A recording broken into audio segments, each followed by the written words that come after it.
Bonjour à tous et bienvenue dans ce 15e épisode de Zundo. Aujourd'hui, comme promis, on va voir comment faire tourner Zundo en version de développement. L'épisode va pas forcément être aussi long que d'habitude, encore que, et alors on va aussi parler un petit peu de la suite.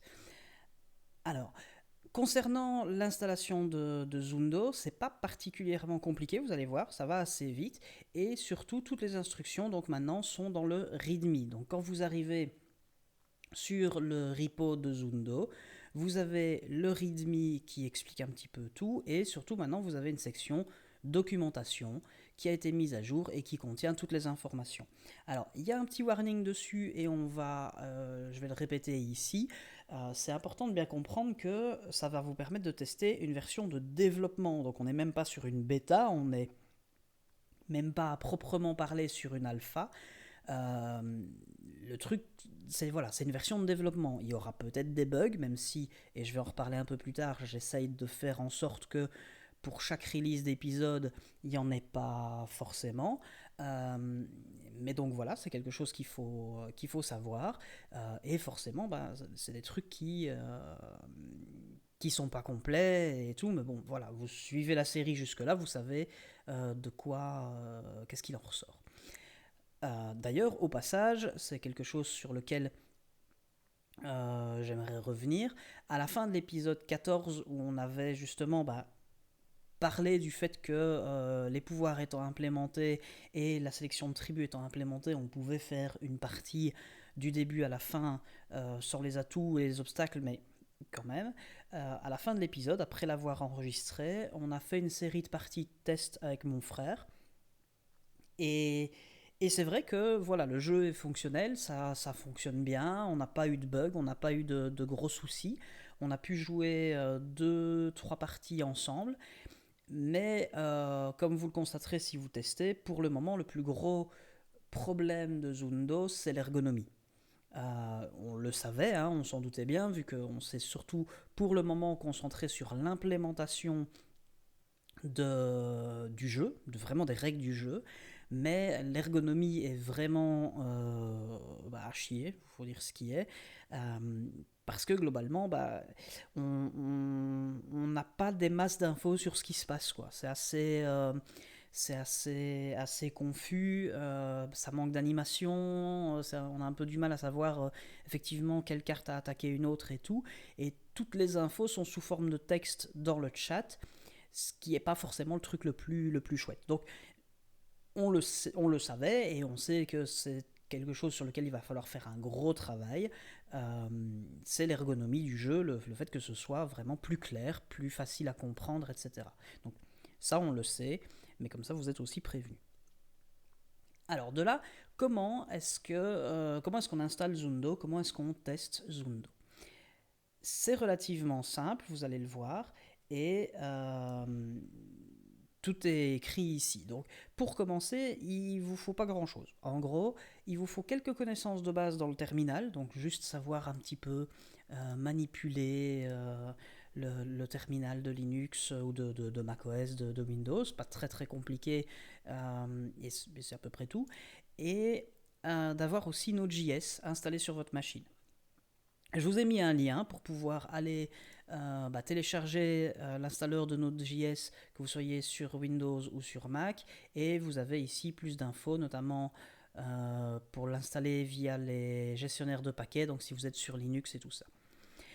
Euh, Sans avoir réellement testé d'autres versions, je pense que vous arriveriez à faire tourner Zundo sur Node 10. Mais de toute façon, voilà, je vous conseille la version 12 au minimum, étant donné que c'est la version courante, et donc voilà. Une fois que Node est installé, vous pouvez le vérifier simplement en tapant cette commande, node-version, et vous pouvez aussi vérifier que vous avez NPM. Alors, normalement, et depuis déjà pas mal de temps, NPM est fourni directement avec Node, donc vous n'avez pas besoin de vous tracasser, normalement vous avez les deux. Okay. Et donc vous devriez avoir des chiffres comme ceci, donc une version 12 et un NPM qui doit être... Je pense que NPM dans la version 12 de Node, c'est la version 5, mais je suis plus très sûr. Mais bref, voilà, ça ira sans problème. Une fois que vous avez ça, c'est bon. on peut passer à l'installation. Pour l'installation, vous avez besoin du code source de Zundo. Le code source de Zundo, il est assez simple à trouver. Il y a deux manières de l'avoir, même si ici j'en ai précisé qu'une. La première manière, c'est d'utiliser le repo Git et de cloner le code. Si vous avez déjà travaillé avec Git et GitHub, vous savez sûrement comment faire. Maintenant, un petit avertissement d'usage par rapport à ça, c'est que vous avez dû bien le comprendre, mais j'enregistre les épisodes à l'avance et j'ai quelques épisodes d'avance, ce qui fait que au moment où vous allez sur le repo, l'état du code est et pas celui de l'épisode que vous regardez. Il a quelques épisodes d'avance et donc du coup, en clonant le repo, bah, vous êtes un petit peu plus en avance par rapport à YouTube, mais vous n'avez pas plus d'infos et c'est possible que au moment où vous clonez le repo, au moment où vous mettez à jour et tout ça, vous êtes peut-être sur un état du code qui a un bug, qui a un problème ou quoi que ce soit. Donc, vaut mieux se méfier. Du coup, le mieux, c'est de passer dans les releases. Comme vous voyez ici, vous avez un onglet qui s'appelle Release, qui correspond au tag. Moi, à chaque fois que je fais un épisode, je vais d'abord préparer un tag qui s'appelle EP suivi du numéro de l'épisode, qui va permettre justement de figer le code au moment de l'épisode. Comme ça, bah, vous avez le code de l'épisode. Donc vous pouvez aller ici, et comme vous voyez, vous avez le détail de l'épisode. Donc au moment où l'épisode est sorti sur YouTube, moi je mets à jour la description du tag, comme ça vous avez plus d'infos et tout ça.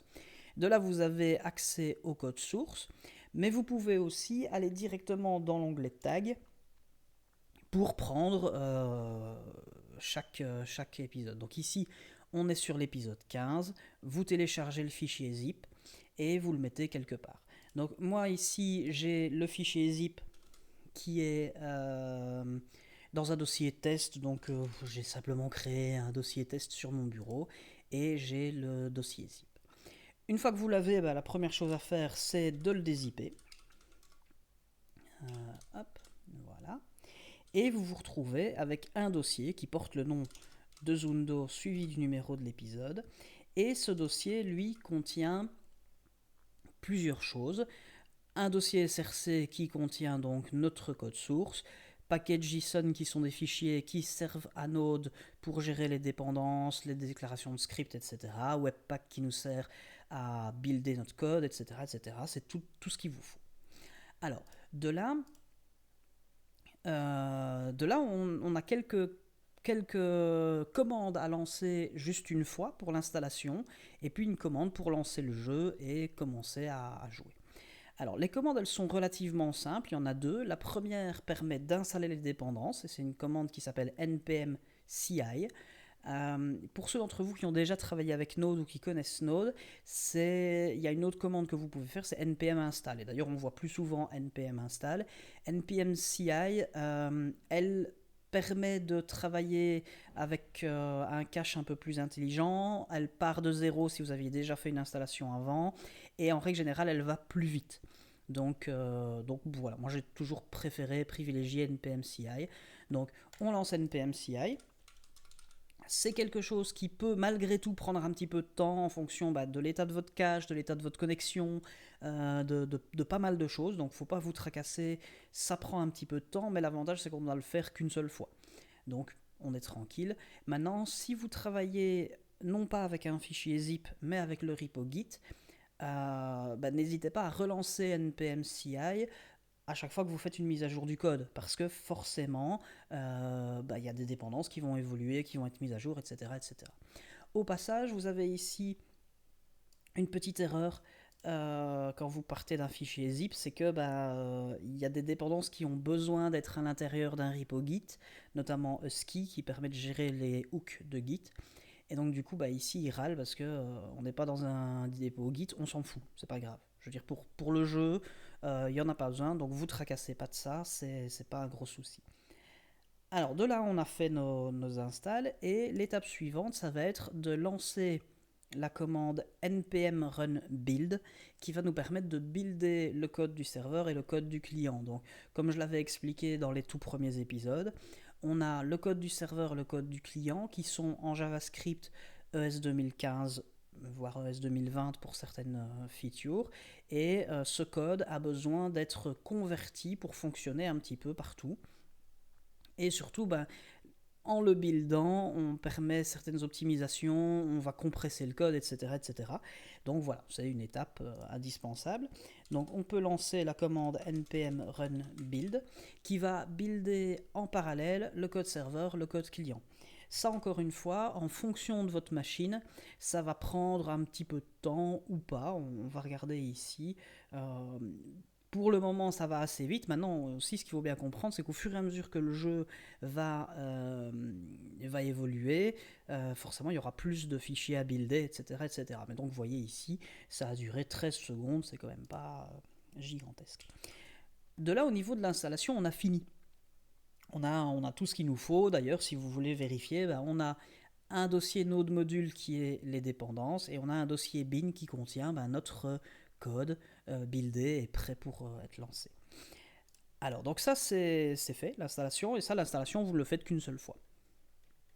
Ensuite, on est sur l'exécution. Alors, 2-3 petits trucs avant de le lancer. Donc, pour lancer le serveur de jeu, c'est tout simple, c'est npm start. Donc ça, on va regarder. Et ça vous permettra d'avoir accès au jeu sur localhost 8000. Une toute petite note, c'est que pendant que je développe le jeu, moi je travaille sur Google Chrome ou Chromium, ça dépend un petit peu des jours, mais la plupart du temps sur Google Chrome. Et forcément, je ne fais de tests que là-dessus. Au moment où on approchera de la version finale, au moment où on sera prêt à aller plus loin, forcément je vais faire des tests sur d'autres navigateurs, mais même s'il y a peu de chances qu'il y ait des grosses différences et des gros problèmes, à part peut-être pour des histoires de style, euh, globalement, moi je fais pas de test pendant le développement parce que je fais pas de test de navigateur en tout cas pendant le développement parce que voilà, je me concentre sur les fonctionnalités pour le moment. Donc voilà jusque là. Alors on va tester. Hein, c'est super simple. npm start. Ça lance le serveur et ça vous le dit. Le serveur est lancé et il écoute sur le port 8000. Ce qui fait donc maintenant, si vous voulez lancer le jeu, il vous suffit d'aller sur localhost 8000. Et de là, vous avez Zundo qui est lancé. Alors, Zundo est un jeu à 2 joueurs, vous le savez, et du coup, maintenant, pour jouer à 2, il y a plusieurs solutions. La première solution, c'est que vous allez jouer avec 2 onglets si vous jouez contre vous-même, ce qui est, c'est des choses qui arrivent, quoi. Une autre solution aussi, c'est si vous jouez avec quelqu'un qui est sur un réseau, le même réseau local que vous. Donc, par exemple, vous êtes dans la même pièce, la même maison, et vous êtes connecté sur le même Wi-Fi, le même réseau filaire. Il suffit de lancer le serveur sur une des machines et de donner, à la place de localhost, de donner votre adresse IP à la personne qui est dans l'autre pièce avec qui vous voulez jouer. Donc, pour connaître votre adresse IP, la plupart du temps, il faut utiliser la commande ifconfig ou ipconfig en fonction de votre système, et c'est une adresse qui ressemble à 192.168.0. quelque chose. Vous avez des outils pour le trouver et tout. Voilà. Et enfin, pour ceux d'entre vous qui voudraient tester ça en ligne avec un ami ou quoi que ce soit, ce que je vous conseille pour le moment, c'est de créer des tunnels SSH. Et pour ça, je vous conseille d'utiliser ngrok, qui permet gratuitement de créer des tunnels, donc d'avoir une adresse, comme vous voyez ici, hein, une adresse en ligne qui va pointer sur votre localhost. C'est gratuit. Pour tester, c'est gratuit. Maintenant, petit warning, c'est avec ça qu'on a testé hier avec mon frère. C'est pas méga rapide. Alors pour le moment, les connexions internet, c'est un peu la galère en plus avec le confinement, mais de base, c'est pas super rapide. De temps en temps, il y a des images qui ont du mal à charger et tout. Voilà, vous êtes prévenus. Alors, et pour le coup, voilà, une fois que c'est fait, vous pouvez vous connecter, choisir la tribu avec laquelle vous voulez jouer, préparer votre tribu donc, et lancer la partie. Ici pareil, hop, hop, hop. Juste. Voilà. Et la partie est lancée et vous n'avez plus qu'à jouer. Et donc voilà, rien de très spécial à expliquer ici. Euh, Vous pouvez lancer les parties et tout ça. Donc le joueur actif ici, c'est Tibus, justement. Je peux lancer la partie, puis passer à l'onglet suivant. Et, euh, et voilà. Ok. Donc là, on a expliqué un peu le machin. Vous n'avez plus qu'à tester et tout ça.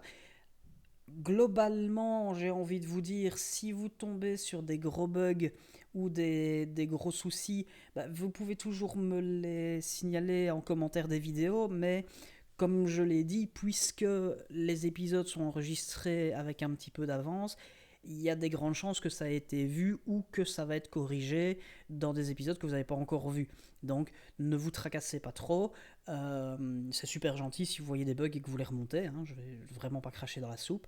Le fait est que tant qu'on est vraiment en grosse phase de développement, il n'y a pas vraiment de gros besoins de mon côté. Quand j'aurai besoin de tests, croyez-moi, je penserai à vous et je serai vraiment content d'avoir vos retours.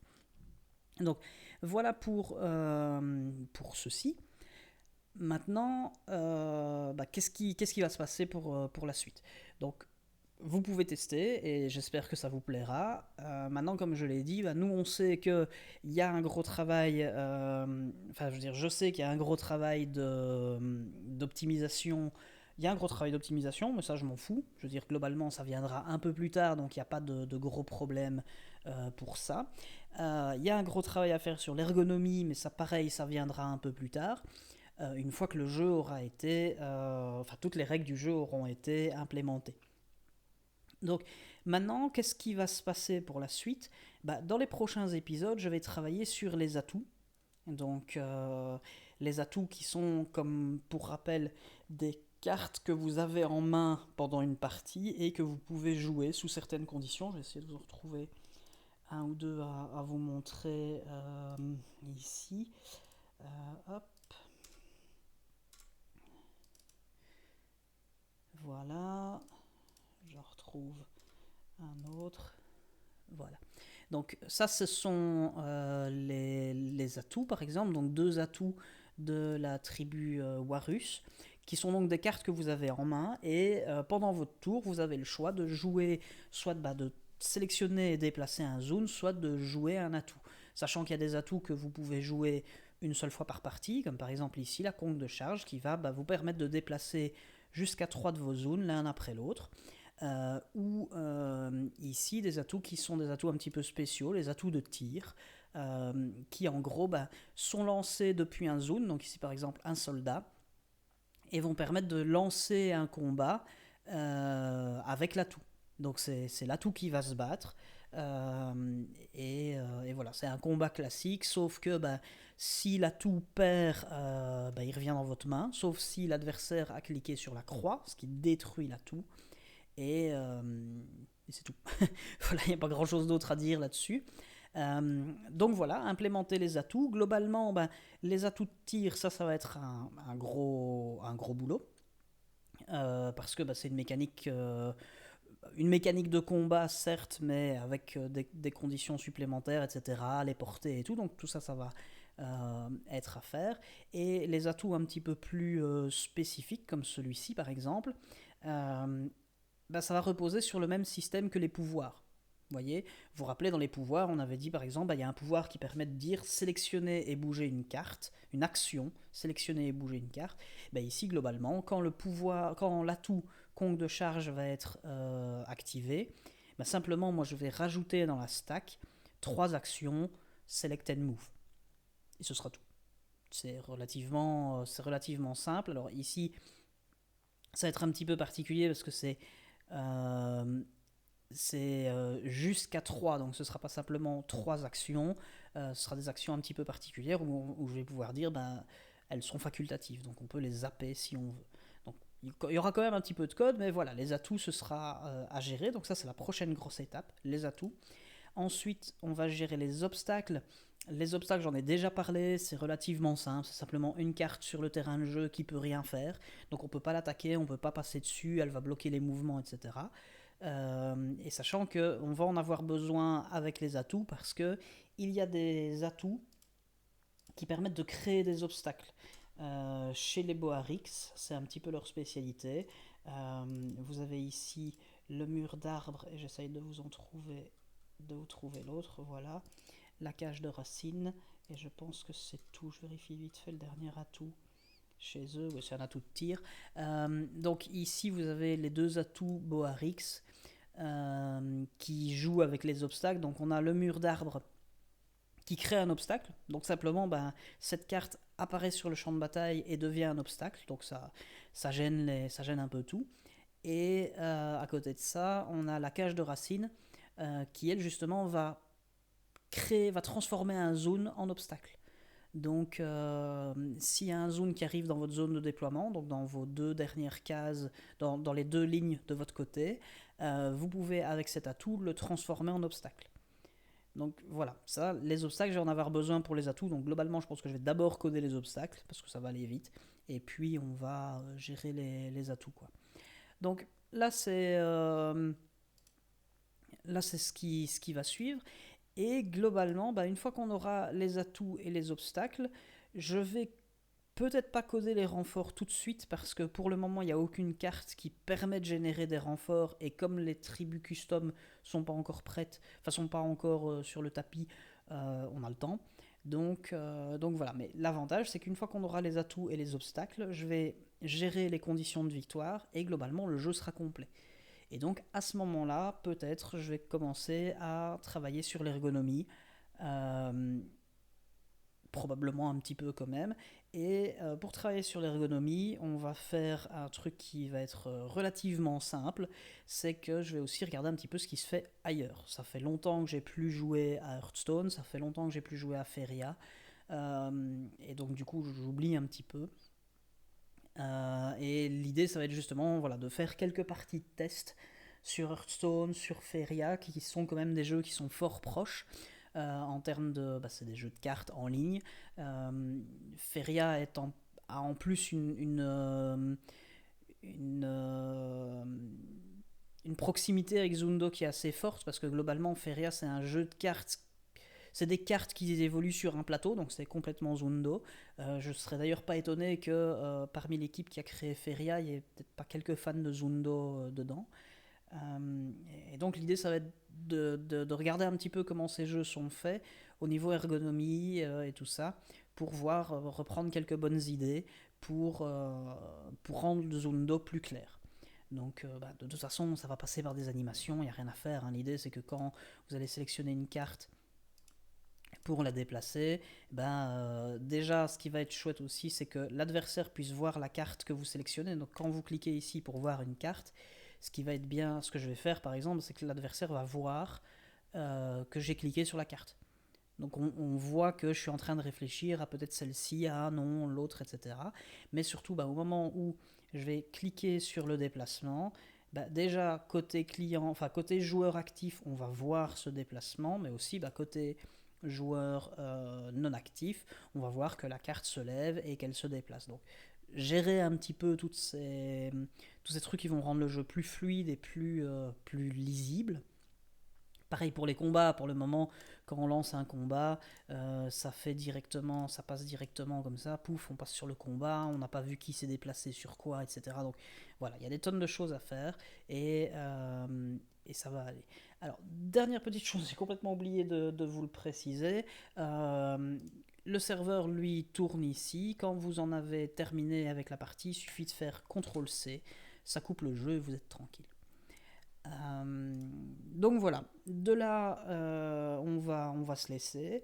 Vous avez la documentation. Si vous avez des questions, n'hésitez pas en commentaire de la vidéo à me contacter. J'essaierai d'y répondre au plus vite.